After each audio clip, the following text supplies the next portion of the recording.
Welcome to the D41 Health and Wellness Show, where we inspire and encourage you to embrace a life of health and wellness and to learn how to exploit the benefits of living a healthy lifestyle. Our guest is not interested in why you can't. Rosie Battista is a self-love mentor and confidence creator and is passionate about sharing what her discoveries and teaching with you. She supports clients in styling their foods and thoughts to create the life that supports the best version of themselves. No matter what your age, your stage, or what happened in the past, you can feel differently and you can live in the body and life of your dreams. Rosie founded Sleeping Naked After 40, and she promotes it as a healthier lifestyle. It's a new way of living and being in the world. Rosie teaches the principles of this lifestyle she created with passion and love. Her energy is contagious and the lifestyle is infectious. Welcome to the show, Rosie. We're happy to have you on. I'm happy to be here. Thank you. So tell me, what does sleeping naked after 40 really mean? Well, it came to me one day in a car, this idea that wouldn't it be so awesome if I could be comfortable enough in my body to just sleep naked? And what it means is just discovering who you really, really are, being so comfortable with yourself that you are not afraid to look at things in a real way. And it also encompasses the whole way of eating, which is this idea of eating naked, which is food in its most natural form. So how do you get down to everything just being really basic and really like uncovered up and undisguised and become the essence of who you truly are? So you're dealing with a lot of self-esteem challenges with your clients. Is that correct? It's the self-worth piece that it seems that we all struggle with, like we're not good enough, we're not enough, and just this idea that we're not worthy to have what we want, that whole thing. Yeah, it's very huge. It's huge around the whole idea of the way we treat ourselves and feed ourselves with the food that we eat, or too much of it, or not enough of it, or whatever we're doing at the time, and the way and the thoughts that we think as well.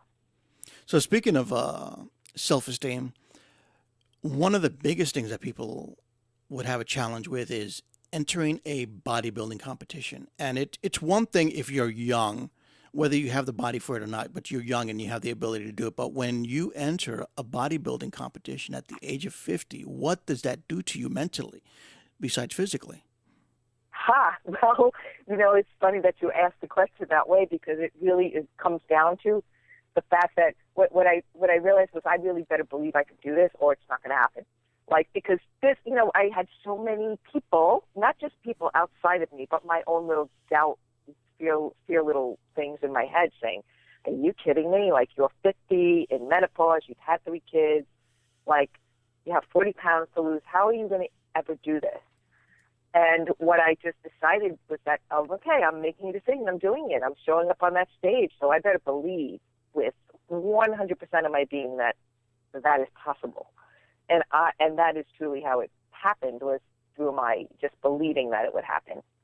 I mean, of course, I had to act upon certain things, had to take some action, but really it was the whole belief idea. It was just, believing that it's totally possible, and I'm getting up there, and there was nothing to throw me off of that, nothing. I would listen to nothing. If a doubt came in, I'd let it go. If someone outside of me said something, I just would put like earplugs in and pretend that they didn't say a thing.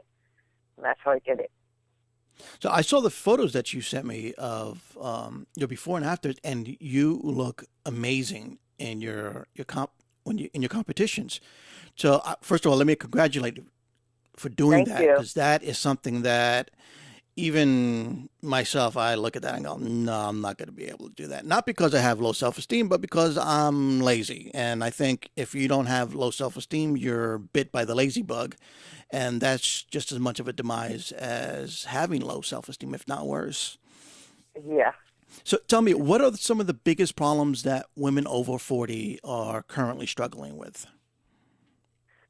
Well, it is this whole idea that it's kind of like, so I'm going to just, I don't want to say attack, but I'm going to focus on something that you just said, which, I am lazy.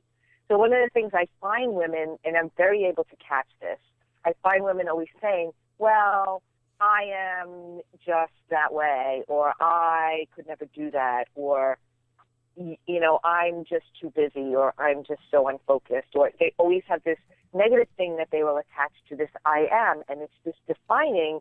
Whenever we attach to those words are really powerful. So the whole idea that, I could have walked around and said, oh, I'm not going to be able to do this, or I can walk around and say, I am a bodybuilder. So saying that I am a bodybuilder, like, that is a powerful thing. That stepped me up to, like, okay, well, I better show up as that. So when women come to me and they'll be like, I've never been able to do this before, I've struggled my whole life with my weight, and I'm just a food addict, or I have an eating disorder, then I say, okay, well, maybe that definition defined you in the past, but how can we redefine who you want to be, who you can be at this moment, and live into that and act as if. So, for me, taking the lessons that I learned from this bodybuilding was I had to act as if I was a bodybuilder, which means if I'm acting as if, that means I'm showing up in the gym. That means I'm eating a certain way. That means I'm doing certain things. That means I'm resting. That means I'm not doing certain things because I need to rest. So it puts me in a whole different state of being and a whole different state of acting. And just because I changed the label that I put on myself. So if you were to take off your I am lazy and you said, no, I am energetic, well, you might be able to shift some of that and actually live into that energetic state and show up at the gym or something, Yeah, I hear. So it sounds like you're saying that the mind really doesn't care whether you do or you do not. The only thing the mind wants is a decision to be made, whether it's positive or negative. Well, and that's then, right. It will always say yes. Whatever your intention is will always be yes, yes, yes, you can have that. And so we wind up focusing on the wrong things. So that's exactly it. Yeah. So that's a good thing that you said, focusing on the wrong thing. Or the thing we don't really want. We focus on what we don't want. Right, exactly. And so we confuse. Right. And so then the universe, God says yes, the universe says yes, yes, you can have whatever you want. It's always a yes. But when you're asking for the wrong thing or focused on the wrong thing, you're getting that thing. Like, we're good manifestors. Everyone manifests amazing. But lots of times we're manifesting the wrong thing. We're attracting the wrong thing because it's what we're focusing on all the time.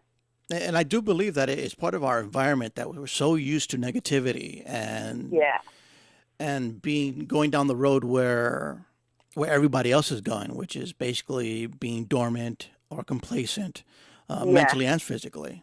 So it just makes it a lot harder for people like you to get your clients up and running, and for them to believe that they can do what they do, or they can do what they want to do.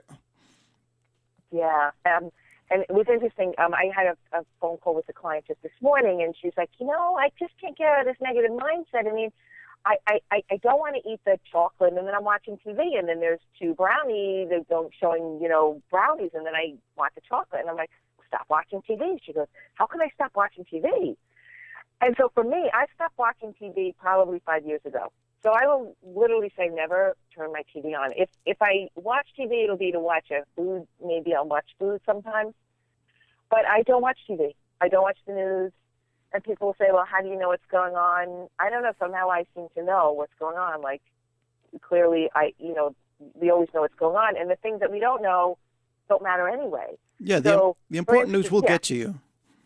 It always gets to you, right? Mm-hmm. But the thing is, so one day I was in a hotel with my daughter recently, and she had put the TV on, and I said, oh, my God, no wonder why everyone's walking around depressed, because within 5 minutes they told me how much traffic I was going to be stuck in, and that it was going to rain later, and then how much things were going up in price, and how bad the economy was. And so in literally 5 minutes, I'm like, wow, I could be like, if I watch TV on a regular basis, you could be stuck in this really negative, think that everything in the world is bad. It is amazing. It is amazing how, right? how watching TV that much or just a little bit will change your outlook in life. It's amazing. Yeah. I'm a cord cutter myself, so the only thing I watch maybe a couple of shows on the Apple TV. I'll just on demand watch it on whatever device or TV that I have, and that's it. It's a lot more cost effective downloading on demand than watching cable, and I don't have 50 million channels with nothing on it, so it works out perfectly for me. Yeah.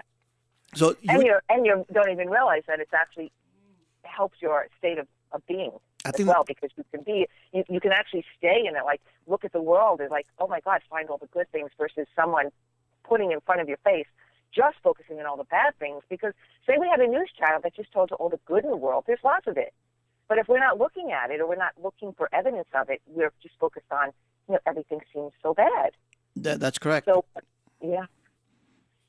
So tell me, you talk about also how food and thought are connected. Tell me about the naked food and how it affects your thoughts and vice versa.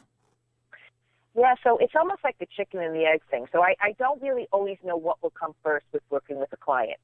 And I kind of let that kind of intuitively be their own thing. But when we physically are getting the nutrients that we need, and so say someone's addicted to sugar, so sugar already sets you up to be in like a little bit of a fog. Sugar makes you angry. Sugar makes you tired. So you are acting in your life based on that physical feeling of how, being a sugar addict or a carb addict is making you actually physically feel. So then you show up to things tired and you can't really enjoy things and you're, annoyed and just all that stuff that goes along with eating poorly. So if you change your eating and you get the nutritional needs met, you have much more vibrancy in you. You're much more alive. You're much more, open to experiences.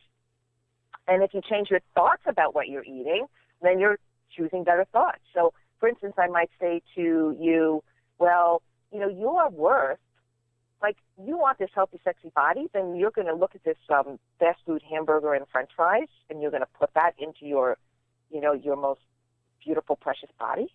Well, you only have one body. Why would you put this crappy stuff that you know is not really good, and why would you take that into yourself? Why would you?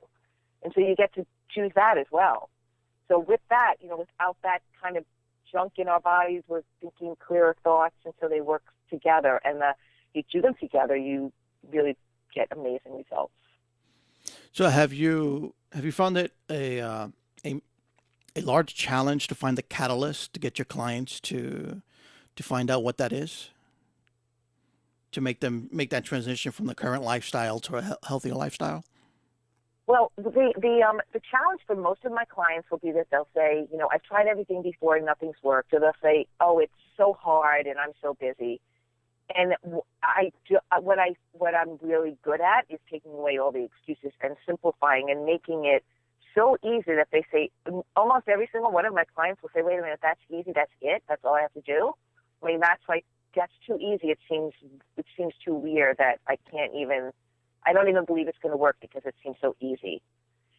And because it really is so simple that it's easy. The whole idea of eating naked is just eating food without a label.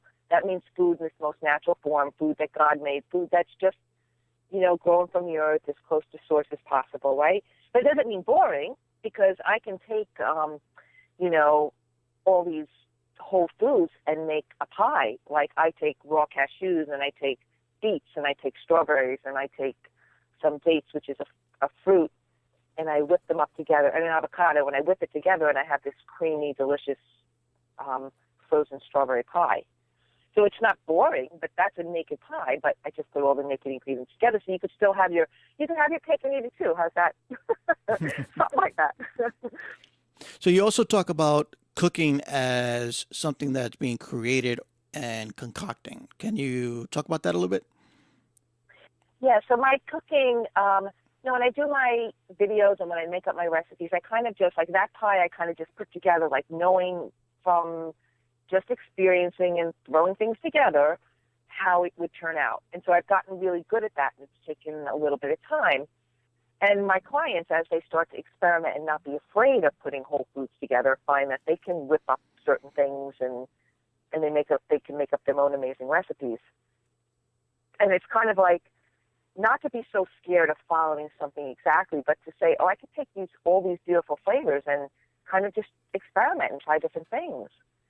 And even like salads, okay, we're used to either iceberg lettuce or romaine lettuce with tomato and cucumbers. Like everyone has that idea in their head of a salad or cheese on top of it. But what about if you thought a little differently and looked at all the dark leafy greens that you could throw in concoct or put together? Like you can put raw Swiss chard and raw kale and arugula and spinach and some romaine, and that's all your greens. And then you can chop peppers on top and put chopped asparagus on top. And this is still all raw, and you haven't really had to cook at all. But you've just had to throw a whole bunch of stuff into a bowl. Different, that you might not have thought about before, but why not? And that's the way I'm opening up the experience of, like, the healthy food doesn't have to be boring. It can still taste amazing. It doesn't have to be hard. It doesn't have to be expensive. It's like taking away all these beliefs that we have around it, like almost these beliefs that we make into excuses as to why we can't do it, which is why I always say, I'm really not that interested in why you can't do it. Let's figure out how you can. And that's how I work with my clients. Like, okay, that's your excuse? All right, I'm good with that. But let's figure out if that's really true, and here's what you can do in place. Well, tell me if you experienced this as well. When I, many years ago, transferred over from conventional style foods with all the pesticides and the chemicals on them to a more organic style food, I noticed a big change in my body and the way things tasted. Things became more richer. They had more life to them. Did you and your clients experience that as well during the transition? Oh, yeah. I mean, totally. Because our taste buds are kind of hijacked when we're eating this fake processed food, because they actually sit around in labs and figure out, how can I make this food more addictive to a buyer, a customer? So if they have to eat the whole bag of, like, a chip or a Dorito, or, how can, you can't, like, stop at one of those things, because they get the taste so perfectly to just get your taste buds wanting more and, like, setting off these transmitters in your brain, and that you can't shut it down. It's like, but when you're eating this whole beautiful, amazing, real food, you're getting your needs are met, and you start to, as soon as you get rid of the salt and the sugar, you actually can experience what things taste like. So let's do a sidestep real quick, and let's talk about your brand, Lifestyle of Sleeping Naked After 40, which I think is one of the best names I've heard so far. Why do you call it a lifestyle and not a program? Yeah, because you're not getting off. I'm like the hotel. I tell my clients, look, it's like the Hotel California. you can never leave. Right. It's once you understand and experience, I really call the whole thing an experience. Once you experience how it is to feel better, you don't really want to feel icky. So the thing for my clients, they don't really understand how bad they actually feel. They know something's wrong, but until they really say, oh my God, I'm more energetic, I'm more awake, I have more energy off the charts, I feel good, and then maybe they'll go back to their old way for a minute, and they'll say, oh my God, this feels so awful, and now I see the difference, and they have to contrast. The thing is, you never want to not feel healthy. Your body wants a state of health. It craves it. The more you do it, the more it craves it. For me, if I ever go off and I have some sugar, like, I choose not to give up a day of my life, because that's what will happen to me. I feel so ill that it's just like, it's not worth it to me. So, like, I choose based really on that idea alone, is that I don't want to give up a day of my life feeling bad. I want to feel good as often as possible, which is all the time. I agree with you. Yeah.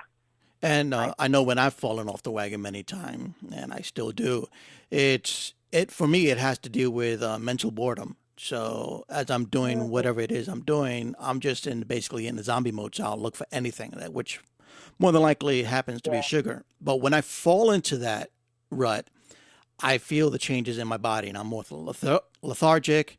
You have the acid reflux. You just don't feel as exciting. But once I get back onto my regimen, and I eat foods that I like, don't get me wrong. It's not that I'm forcing myself to do things that I don't want to do. I do want to do it. But it just has to do with the ease of cooking for yourself, of not going out to eat since you just happen to be there. The convenience thing. And I do notice a big difference itself. And speaking of these differences, you also talk about 3 core principles to this lifestyle. Can you talk about what those core principles are? Yes, sure. So the first principle is to lose the fake stuff and get real. So it means just get real with your foods. That means approach every meal as an opportunity to improve your health. And every meal is another opportunity to start. We're always saying, I'll start Monday, I'll start next week, I'll start next month, I'll start. No, every meal is your opportunity to start fresh. Is every meal, when you just approach it like that, lose the fake stuff at every meal. This meal is the best it can be right now. Then you're good. And then you have meal after meal after meal after meal. Before you know it, you're on your stage, right? And you're feeling your body showed up. Mm-hmm. So I say, if you're eating, refined and processed food, it's going to show up on your body. And if you're eating pure and naked, the body of your dreams is going to show up. It's just really, it is almost that simple. I mean, not almost, it is that simple. Because like again, your needs are met. So it's lose the fake stuff and get real would be number one. And then number two is be less interested in why you can't. So I don't want to be the only one that's not interested in why you can't. You have to be less interested in that, which is, again, like I said before, focusing on what you do want, not on what you don't want. Focus on what you can do, not on what you can't do. So, I could have really said, anyone would have said, yeah, you're right, Rosie. You're not going to enter bodybuilding competition, 50, this, that, blah, blah, blah, blah, blah. It could have went on and on. But no, I wasn't really that interested in that list. The list I was interested in is, can I do what I want? Can I stick to something? Can I really honor myself this way? Can I give this gift to myself? Can I show up? And that was the list I was interested in. So be less interested in why you can't. That would be number two. And then the third one is to fall in love with the idea. So again, with the bodybuilding competition, what I learned is that I could have woken up every morning and said, oh my God, I am so tired. I got to go to the gym today. Where am I going to fit this in? And right? I woke up every morning in love with this idea that I was actually doing this. Like, how freaking lucky am I that I'm healthy, that I can do this? How exciting is this? This is so much fun. I woke up with that attitude, I was just in love with that. Because when you're in love with something, it just is easy.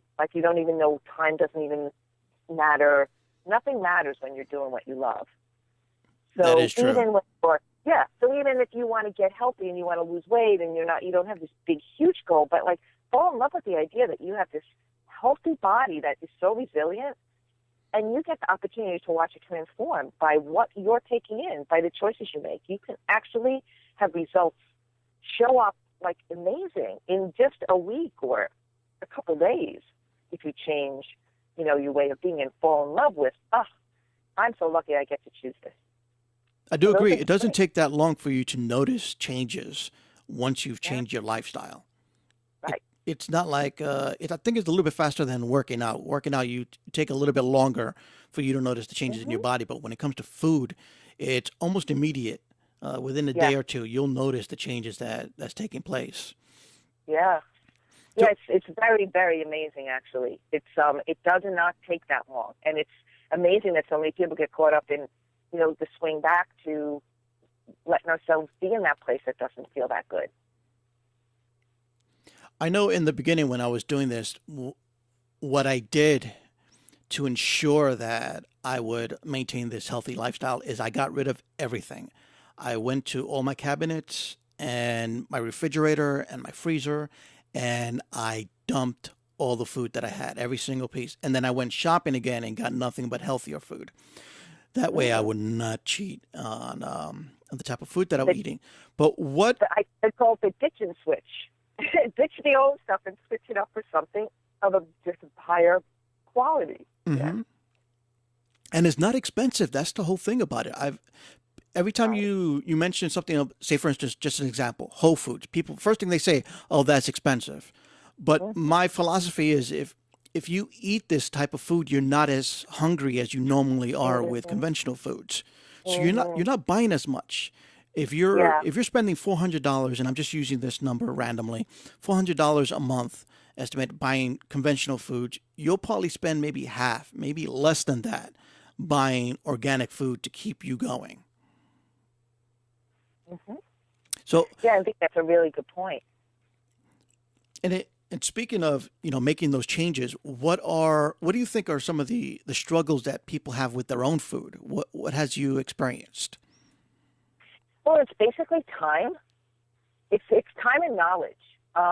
So the time thing is, how do you create, and this is what I'm really good at too, I do not spend a lot of time in the kitchen. People think I'm cooking all the time. No, I'm not. I just, when I say concoct, I literally open my refrigerator, take, I have a box of arugula, a box of spinach, and I just throw the stuff together. I mean, I concoct a salad, and literally it could take me just a few minutes. And the other thing is that we're pretty much creatures of habit. So if we find a breakfast that we really love, we kind of eat the same thing every day, even when we're eating crappy. I mean, people go get a bagel or a donut every day. So when I say, okay, well, here's an oat jar, an oat bar that you can make, or this chia pudding, they're like, well, I have to eat it every day, but you eat the same thing every day anyway. So it's like we can get all caught up in all these stories that we make up about the reasons that we're not going to be able to do it because we haven't done it in the past, because we haven't really had the knowledge about how, or the experience of how it's possible. So the thing for me is when I take a client and I show them the experience of and I say, now do you see what you just experienced? Now you can never say that. You can never use that same excuse again because it no longer applies.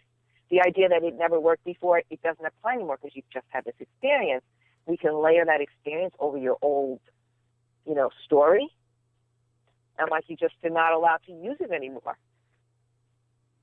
So what do you tell your clients that the serious doubters, that nothing has ever worked for me? I tried everything, whatever is out there, the Atkins, the Marshalls, the Marlenes, whatever, and they say it doesn't work for them. So how do you work with clients that have that type of mentality? Of course it doesn't work. Because programs don't work. We get off them. We're like excited to get off them. The thing is, when you embrace a lifestyle, you're excited to watch it grow. When you embrace a lifestyle, it means it's a lifestyle. It means you're going to change your life. And it doesn't mean that Rosie Battista's style is going to be your style. Like, your style might be different, which, like, I help a person see, okay, well, what's going to work in your life with fit your preferences and your needs and the kind of life you live. Like, you might not be able to, like, change your job to a more, like, to have less stress at the moment. But we'll work around to get your food going good so your thoughts get better, and then you can actually sit and think, well, whoa, why am I so busy, and do I really want this job? And so it's just a lifestyle process that you can keep building and better and stronger at it, and easier and easier. And it's always changing because there's no set, always changing. Things are changing all the time, but it's not a program that you say, okay, I can't wait to get off it. I can't wait. It's the opposite, which is why it works. So without going into too much detail, can you share with us a couple of tips that you normally provide with your clients on how to eat more mindfully? Yeah, so I give tools that are, so really it's about being mindful. It's about being in the moment. It's about each meal. So at each meal, how can you actually make that meal a mindful meal? So one, you can say grace, which brings you present, being grateful for you and brings you into gratitude, being grateful for this beautiful, healthy meal, noticing it, looking at it, experiencing it by slowing down a little bit. The other one could be to chew. Some people just like stuff everything in. Are you actually chewing and experiencing the flavors? Like chewing 20 times is what we're supposed to do. Like try that later. Everyone, just try chewing 20 times and see how, like, you're pretty much done with your food by like 5, right? So that brings you like mindful and present. And, even journaling and writing down what you're eating, they say, so you're more mindful of it. And you might not realize, oh my God, I picked all day. I pick. And I was like standing all day while I was eating. And maybe you just sit while you're eating. So always getting present, always getting mindful about your food so it's not an unconscious act. Make it conscious in it, choosing what you eat and then why you're eating it too. So awareness is the biggest thing that you have to be, basically. Mm-hmm. And yeah. What about other than knowing, but understanding it? Do you help the clients understand what it is that they're trying to do? Yeah, because if they're in worrying that it didn't work before, nothing ever worked before, it's because they've never really felt the experience of it, like I said before. And ask me that again. I was going to go into a whole rant. I know you want quick, so go ahead. No, take your time. There's no need to rush. But when you're with your clients, what kind of sessions do you provide your clients? So we look at their life. We look really at their life. Okay, what is it that you know and that you can do right now to make the change? And they'll be like, well, I don't know. And I'll be like, well, what if you did know? And then they'll slow down enough to actually trust themselves to, like, let that idea come from their gut. So you really know.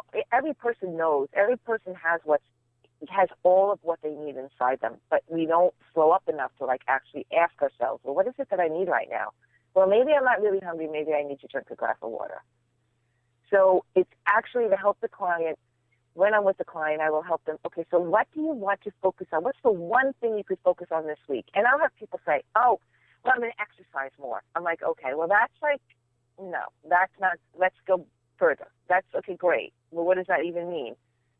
Oh, I'm going to get to the gym. Okay, well, let's go further.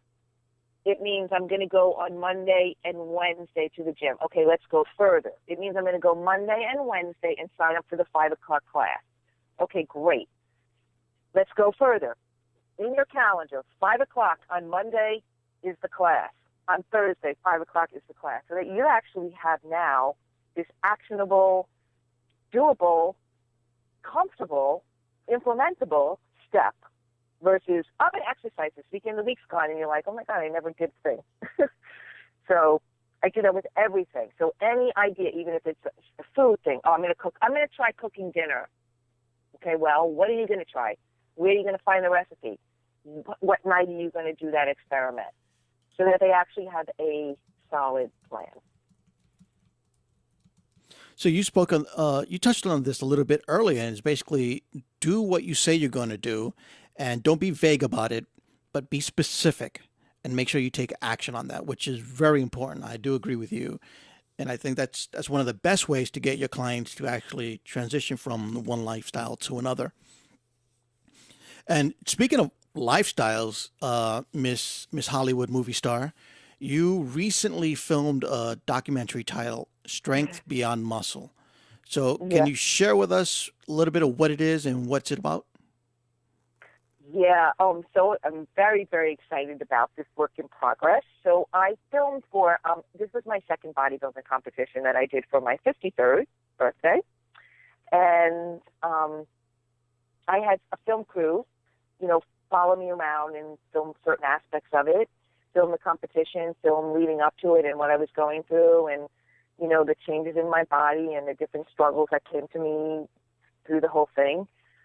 And then what I actually learned from it. And the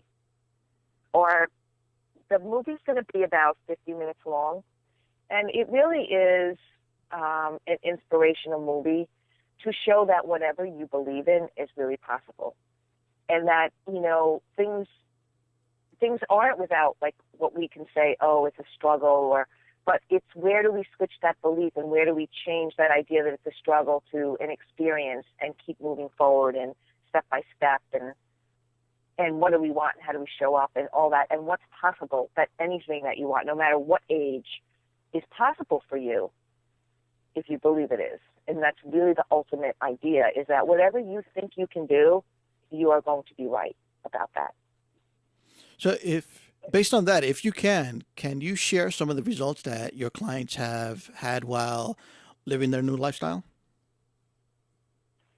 Oh my God, yeah. I mean, people, like women, this is why I do what I do and why I wake up every morning. It's very, very exciting when I get an email from someone that says, oh my God, I've changed my life. I feel so much better.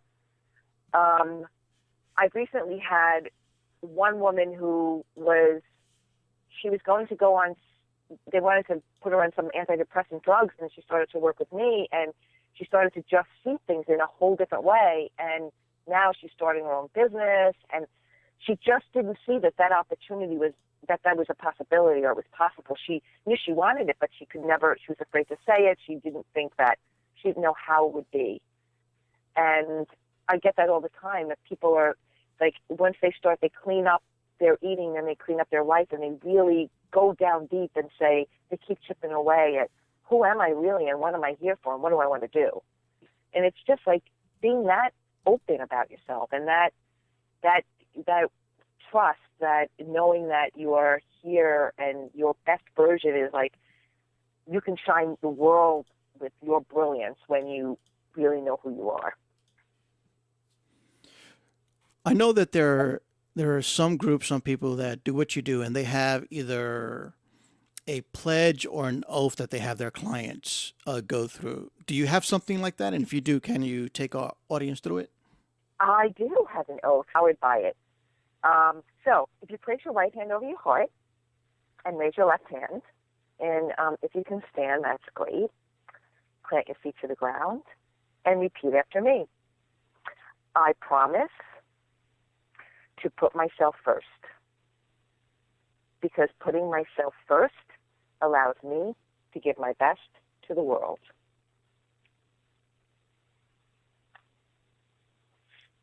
And that's a pretty simple oath. That is simple.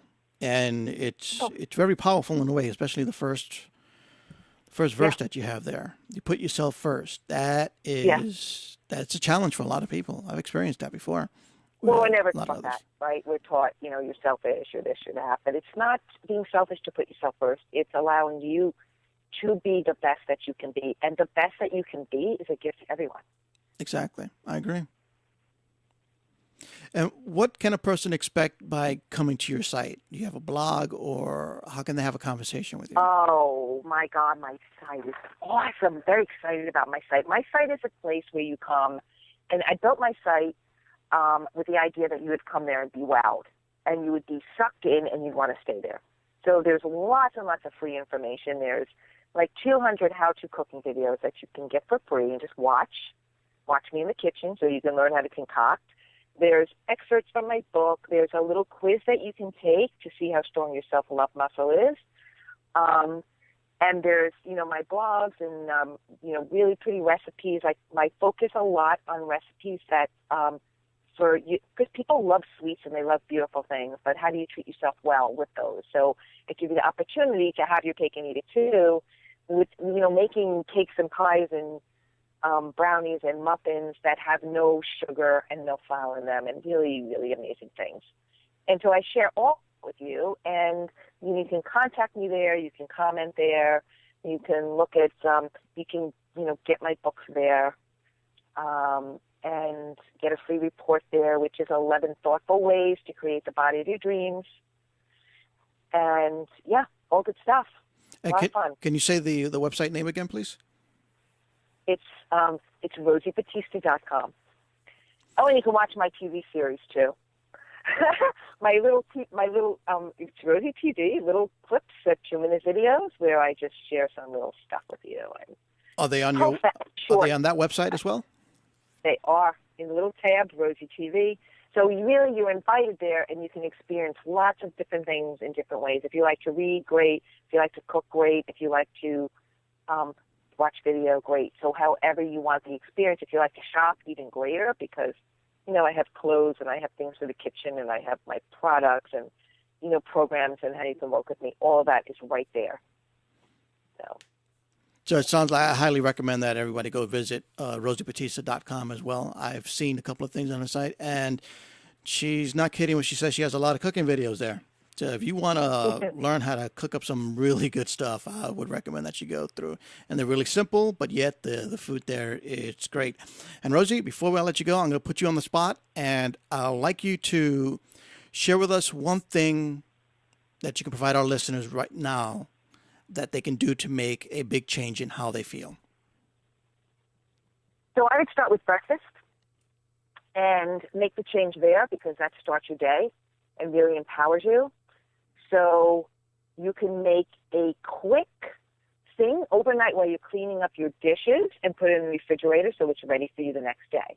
And that would be my infamous oat jar, where you would put 1/4 cup of regular oats with 1/4 cup of pure pumpkin, a tablespoon of chia, 1 cup of almond milk.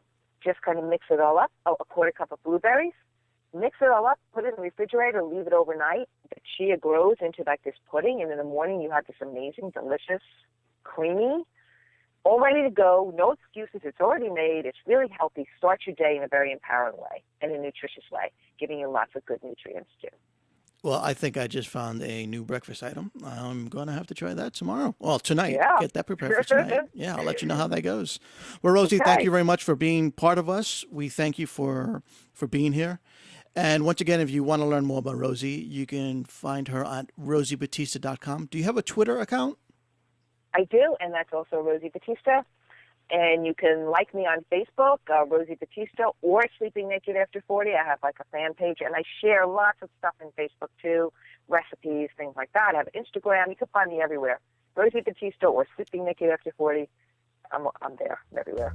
There you go. That's going to do it for this edition. Thank you for listening, and we look forward to having you download us again.